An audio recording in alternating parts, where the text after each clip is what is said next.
Hello दोस्तों, हम लोग अपना अगले लेक्चर की ओर बढ़ेंगे। टेंसर अलजेब्रा पे हम लोग बात कर रहे थे बच्चे, है ना।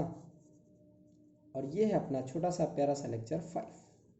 पिछली बार मैंने बताया था कि कोवेरिएंट वेक्टर स्पेस क्या होता है, और जहाँ पर एसटी की एक स्पेस निकल के आई थी, क्या आई थी, इसको क्या बोला गया था, जिसमें म्यू था और क्या था, न्यू न्यू तो वो था, म्यू एक फंक्शन था, है ना। ऐसे करके मैंने और एक एस फंक्शन लिया था, याद करो। ये सब पिछले लेक्चर की बातें हैं, जो लोग नहीं देखे हैं कृपा करके उसको देख लें।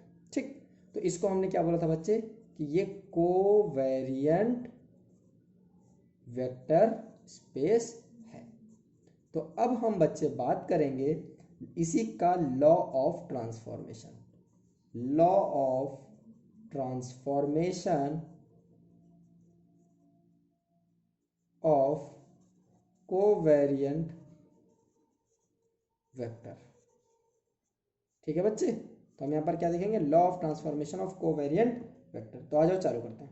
तो हमने क्या बोला बच्चे कि मान लेते हैं साहब कि जो आपका म्यू है ये कहाँ पर लाई कर रहा है, एस्टिक में। ठीक, इसको बना लिया करो, जब भी ये बोला करो ना ये इसमें लाई कर रहा है तो ऐसे डब्बा बना लिया करो, ये इसमें से ये म्यू को उठाएगी, ये डब्बा बन गया बच्चे। और हमने क्या बोला कि इसकी बेसिस, तो यहाँ पे चालू करें, लेट डेफिनेशन के साथ आराम से बढ़िया देखो। चाहो तो आप मेरे से इसका नोट्स आप ले भी सकते हो, या आप यहीं पर साथ में साथ लिखते चलो। आपके पास दोनों ऑप्शन, जो लेना होगा तो आप मेरे व्हाट्सएप नंबर पे मेरे को मैसेज कर दोगे 8601947997। ठीक, आगे चलो। लेट म्यू बिलोंग्स टू एमएमएस्टिक, है ना।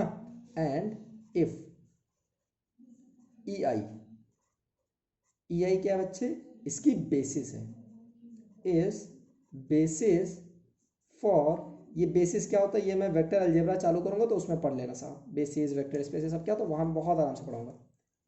तो ई आई क्या है, इस बेसिस फॉर एस्ट्रिक। तो हम अगर बच्चे ये बेसिस है तो याद करो, ध्यान देना यहाँ पर, ये इसकी बेसिस क्या है, ई आई। ध्यान देना, ये इसकी देखो, और कॉन्ट्रा में मैंने ई नीचे आई लिखा था, ध्यान देना, दोनों को कंफ्यूज नहीं होना, बस एक बार आप देखोगे तो समझ में आ जाएगा दोनों को। और ई आई इसकी बेसिस है। तो बच्चे बेसिस में जो भी एलिमेंट लाई करते हैं, वो मान लो इसमें कोई एलिमेंट ई आई में कुछ भी होगा, मान लो म्यू 1 म्यू 2 ऐसे करके, म्यू 3 ऐसे करके होंगे, यार आएंगे तो इसी से ना बच्चे, क्योंकि इसी का तो सबसेट होता है।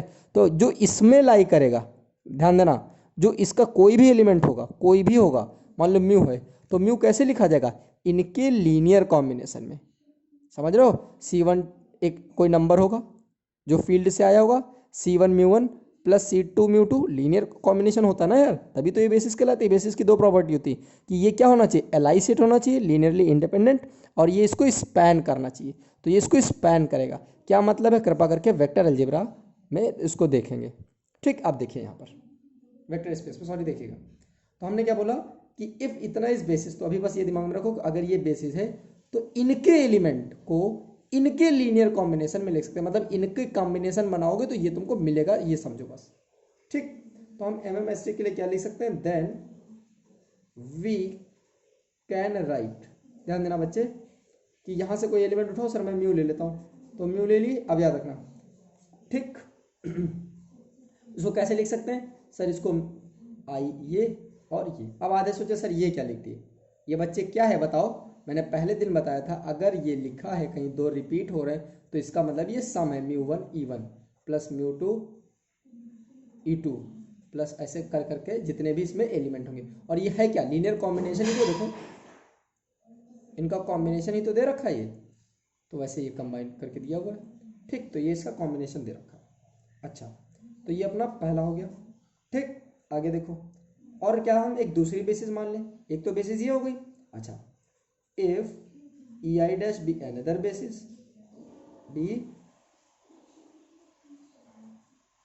अनदर बेसिस ऑफ एमएमएस्टिक, देन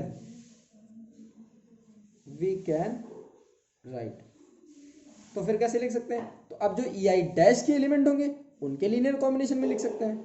तो म्यू बराबर, है ना, mu I dash E I dash, फिर देखो रिपीट कर रहा है, जैसे यहाँ पे देखो आई आई रिपीट कर रहा है, तो इसका मतलब क्या होता है, सिग्मा होता है। सिग्मा तो लिखा नहीं था, आप क्यों लगा दिए बच्चे, यहाँ पे लिखो चाहे ना लिखो, एक ही बात है। मैंने बताया था आइंस्टाइन समेशन वाली बात है। ठीक, छोटा सा ये था, सिंबल है, समझ लो, तरीका है लिखने का। तो यार ये भी म्यू को ही लिखा गया है, ये भी म्यू को लिखा गया है, इसका मतलब हम दोनों को क्या कर सकते हैं, तो फ्रॉम 1 एंड 2। ठीक, अच्छा तो हम और ये भी बोल सकते हो म्यू आई क्या है कि ये इसके कंपोनेंट है रिलेटेड टू I1, और म्यू आई डैश क्या रिलेटेड, ये लाइन लिखना सीख लो भी बहुत जगह काम आएगा। तो हियर म्यू आई, ध्यान देना, एंड म्यू आई डैश ये किसके कंपोनेंट है, म्यू के, are component of mu related to E I and E I dash. ठीक, अब समझो बेटा, तो हमने क्या बोला, इसको लिख सकते हैं ना। अब आगे चलें, अब यहाँ से देखते हैं किसको याद है। ये बात तो समझ में आ गई सर हमको कि इनको हम इक्वल कर सकते हैं, तो और पहले हम इनको इक्वल कर लेते हैं। तो हम यहाँ पे क्या लिख सकते हैं, या चलो इनको हम बाद में देखेंगे अभी। ठीक, अभी हम बस ये इनको लिख लेते हैं। अभी हमको एक और चीज़ लिखना, पहले वो लिख लें। तो एक तो सर ये हमें समझ में आया, और दूसरा ये बात, अभी ये आगे हमें काम किए। ठीक, चालू करते हैं। तो एक बात बताओ, ई I and E I dash ये क्या थे बोलो, ये बेसिस थे ना, और ये बेसिस भी तो आपस में रिलेटेड है। कैसे, चेंज ऑफ बेसिस वाला वीडियो देखना, उसमें समझाया मैंने, are related to each other. ठीक, तो ये कैसे होगा, देखो कैसे को हम रटा रहे हैं यहाँ पे, एकदम ध्यान से समझना, बहुत आसान है, याद करने का तरीका बता रहा हूँ।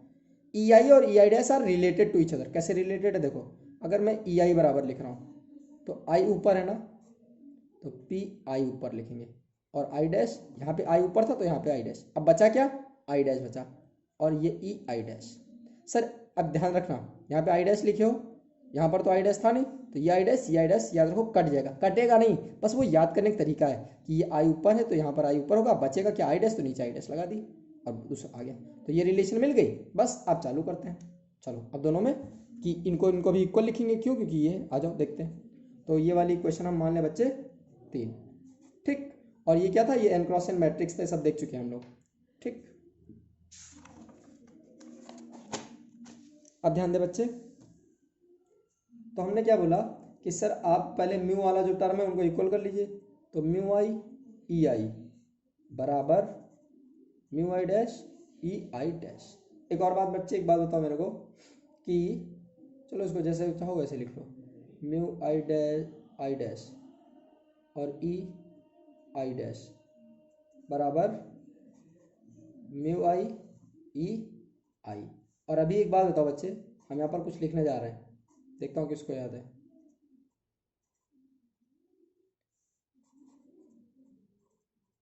हमने क्या किया, हमने इसकी वैल्यू पुट कर दिया यहाँ पर, बोलो ई आई क्या था, आई ऊपर है तो ये डैश बचा, ई आई डैश, याद रहेगा। अब इसको इधर ले आओ, तो mu I dash E I dash minus mu I P I dash P I E I dash बराबर 0।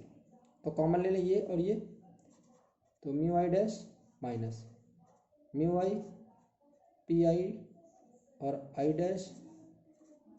कुछ लोग पता है क्या कर देंगे, कह देंगे ये बराबर 0 आ गया तो इसको उधर भेज दो, नहीं ऐसा गलत होता है। ठीक, तो ध्यान देना बच्चे, तो हियर, ठीक, एक और चीज़ ध्यान दो, ये बराबर 0 दे रखा है ना, ध्यान देना मेरा, ये बराबर क्या दे रखा है 0, और ई आई डैश है क्या, सर ये तो बेसिस है, तो ई आई डैश अगर बेसिस है तो ये क्या होगी, एल आई भी तो होगी।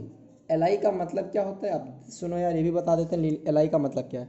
अगर C1 alpha 1 C2 alpha 2 plus C3 alpha 3 बराबर 0 लिखा हुआ है, तो जो भी कोफिशिएंट है ना, अल्फ़ा 1 अल्फ़ा 2 अल्फ़ा 3, ये तो वेक्टर हो गए। तो बच्चे इनको एल आई तब कहोगे जब C1 बराबर C2 बराबर C3 बराबर क्या हो 0। मतलब जो कोफिशिएंट है ये क्या होने चाहिए, कोफिशिएंट सॉरी, जो कोफिशिएंट है क्या होने चाहिए 0 के बराबर, सारे, ये नहीं कि एक रह गया, सारे होने चाहिए। तो वैसे बच्चे ये एल आई है तो इसका भी कोफिशिएंट क्या होगा 0 होगा कि नहीं होगा, बोलो, कोई दिक्कत समस्या परेशानी, बस हो गया। एक मिनट, थोड़ा सा राइटिंग यार बेकार हो गई, बस कोई बात नहीं, अच्छा लिखेंगे अगली बार, है ना। हम कोशिश करते हैं कि यार हर बार अच्छा ही वीडियो बनाएं और पूरा बना डालें ताकि आप लोग को कोई चीज़ भटकना ना पड़े, है ना, क्योंकि कॉलेज में तो कृपा होती नहीं है टीचरों की। ठीक, अब देखो बच्चे क्या हुआ कि डैश से बिना डैश में हम चले गए। अब ध्यान दो कैसे गए, याद रखने का तरीका देखो, म्यू आई डैश क्या लिखा हुआ है, आई डैश नीचे है ना तो आई डैश नीचे लिख देंगे। अब बचा क्या, आई बचा है, डैश तो लिख चुके, और दूसरा म्यू है तो म्यू में ही बदलेंगे। ये देखो कन्वर्ट कर सकते हैं, तो हम दूसरा भी कर सकते हैं, है ना। तो सिमिलरली अगर ये हमको मिल सकता है तो बच्चे हम म्यू आई से म्यू आई डैश में भी जा सकते हैं। कैसे, देखो आई नीचे है तो आई नीचे लिखेंगे, आई डैश बच गया ऊपर लिख दिए। तो ये क्या हो गया, आई से डैश से बिना डैश से डैश में चले गए और डैश से बिना डैश में चले गए। तो प्यारे बच्चों ये क्या है आपका, यही आपका लॉ ऑफ ट्रांसफॉर्मेशन है। किसके लिए, कोवेरिएंट वेक्टर के लिए। Law of transformation of covariant vector के लिए। अगर आपको पिछला याद आ रहा हो कॉन्ट्रा वेरिएंट में, तो कॉन्ट्रा वेरिएंट में लेमडा आई ऊपर लिखते थे, ठीक, कॉन्ट्रा में ऊपर लिखेंगे और म्यू को है तो देखो नीचे लिखा हुआ है। देखो आई ऊपर है तो यहाँ भी आई ऊपर, आई डैश बचा है तो नीचे लिख देंगे और क्या आ जाएगा, लेमडा आई डैश। अब म्यू आई देखो आई नीचे है तो आई नीचे लिख देंगे, आई डैश बचा है आई डैश ऊपर लिख देंगे, ठीक, यहाँ नीचे तो यहाँ से बचा क्या, म्यू आई डैश। क्लियर हो गया, ठीक है। तो ये बात मैंने बताई साहब आपको, कोशिश किया बताने का आपको, क्या Contra variant sorry covariant vector. एक चीज और छोटी सी रह गई, वो जरा याद रखना बच्चे, ई आई और ई जे अगर ऐसा लिखा होगा कोई भी ये एलिमेंट और एक नीचे रहेगा तो सेम है। अगर ये ई आई तो हम इसको ये क्रॉनिकल डेल्टा आई ऊपर था तो आई ऊपर रहेगा, जे ये लिख सकते हैं, ठीक। इसकी वैल्यू क्या होती है बेटा, इसकी प्यारे बच्चों वैल्यू दो होती है, एक होती है 1 और एक होती है 0। 1 कब होती है, जब आई और जे बराबर होता है, और 0 कब होता है, जब आई और जे बराबर ना हो। क्लियर रहेगा। तो ये थी छोटी सी बात। अगले वीडियो में हम लोग बात करेंगे कॉन्ट्रा वेरिएंट के आगे की बात। तो थैंक यू क्लास, अच्छा लगा तो please like share and subscribe. Thank you.